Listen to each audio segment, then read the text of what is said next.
Welcome to the second introductory episode of the American Years Revisited podcast. In this episode, local historian Margaret Hubbard takes us from the end of the Second World War to the Americans arriving in the Holy Loch from 1945 to 61. In 1945, Germany was divided, and the eastern section of Germany came under the control of the Soviet Union. The western section of Germany came under the control of the Americans, the British, and the French.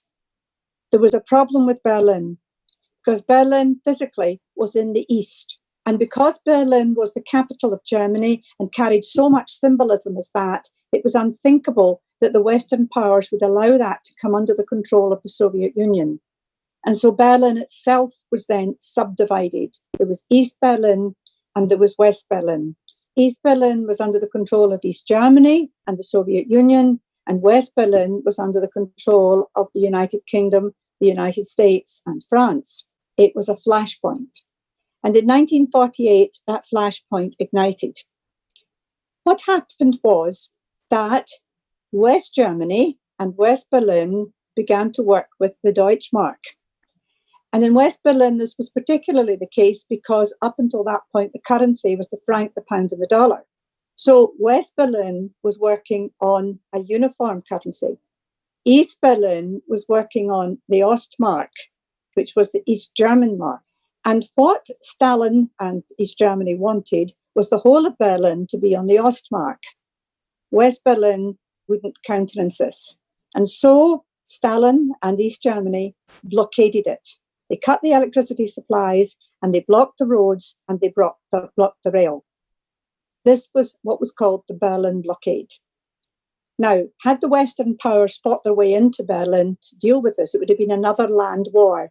So they calculated that it was unlikely that the Soviets would shoot down a plane. And so the Berlin Airlift came into being, which was the Western powers delivering what was necessary to West Berlin in order to keep it going. In fact, the planes weren't shot down. They were arriving at the speed of every 3 or 4 minutes, and latterly it was about every 40 seconds. And after 8 months of this blockade, the Soviets gave up and the blockade was taken off and Berlin survived. It was a massively expensive exercise. It was a huge exercise in logistics, but it had this political aim of West Berlin staying attached to West Germany. The Western powers then continued to support the West German economy, and so West Berlin became wealthy. East Berlin and East Germany was nowhere near the wealth of West Berlin and West Germany, with the result that large numbers of people left the East and moved west. By the time that Stalin died in 1953, there was kind of a hope that this might have loosened a bit. But that was not to be. His successor in Russia was Khrushchev, and he put down unrest in Berlin, and then 1956 put down unrest in Hungary. And then in 1958, he demanded that the West left Berlin. The West refused to go. Once again, the Soviet Union backed down. But the outcome of that was the Berlin Wall. In order to prevent people moving from one side to the other, the Berlin Wall was built. Now, you might well ask, what had all this got to do with the Americans arriving in the Holy Loch in 1961, which is the year that the Berlin Wall went up? Well, the answer to that is to do with the rising tensions all the way through the 1950s. There were tensions all over the place, and Berlin was just one of the major flashpoints. There was a walking of the tightrope going on. There was a genuine fear of Russian expansionism into Europe at the same time as Western Europe was haunted at the prospect of another war. So walking a tightrope between preventing another war and also controlling Russian expansionism was a major political feat. There was fear also of Russian expansionism into the Middle East and into the Far East. And then in 1956, there was a flashpoint in Suez, which could have ignited the whole thing again. So all the way through the 50s, there was a series of flashpoints and concerns, all of which was embedded in the rising tensions.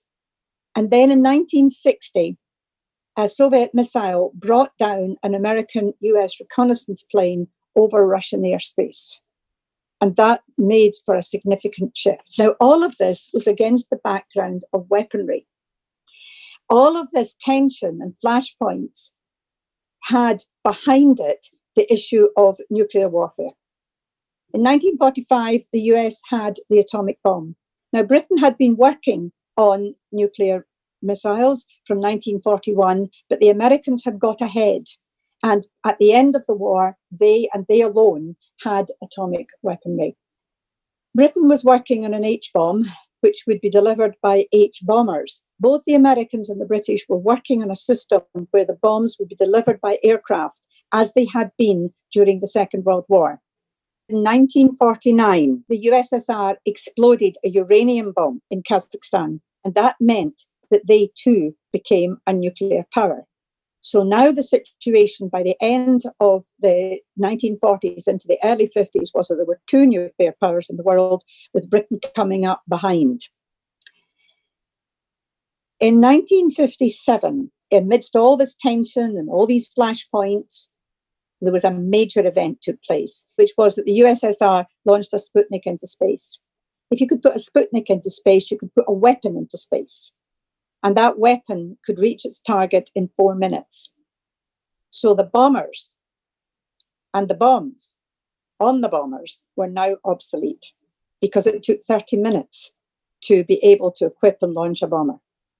So the whole situation changed once the USSR had put a Sputnik into space. Now, the Americans had been developing their missiles as Skybolt. And already by the end of the 50s, there was a bit of disenchantment about Skybolt and the suggestion of moving to something else. And the fact that the Russians had been able to get into space made a big, big difference. Skybolt was more advanced than the British weaponry, but it was beginning to be seen to be obsolete even by the Americans. And at that point, the Americans moved into Polaris. Now, Polaris was putting the missiles into a submarine because the Soviets did not have the capacity to detect where that submarine was. Of course, they could launch against a land-based system, but they couldn't launch against a submarine under the waves. And so Polaris was the direction in which the Americans were moving. The shooting down of the US plane in 1960 made it essential for the process to be speeded up. Now, Britain was desperate to be in the elite club of nuclear powers. The situation, therefore, was that the two sides had potential for nuclear weapons, with Britain coming up behind and Britain wanting to be in this supergroup. Britain was geographically ideally positioned. The American submarines that would carry Polaris had to be relatively close to Russia to have any impact. The Americans had not yet developed weaponry that could be fired from mainland America. And so the submarine had to be somewhere within striking distance. And Britain was the ideal location.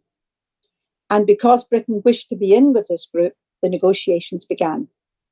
The American president was Eisenhower, the British Prime Minister was Macmillan, and Macmillan and Eisenhower set about negotiating this.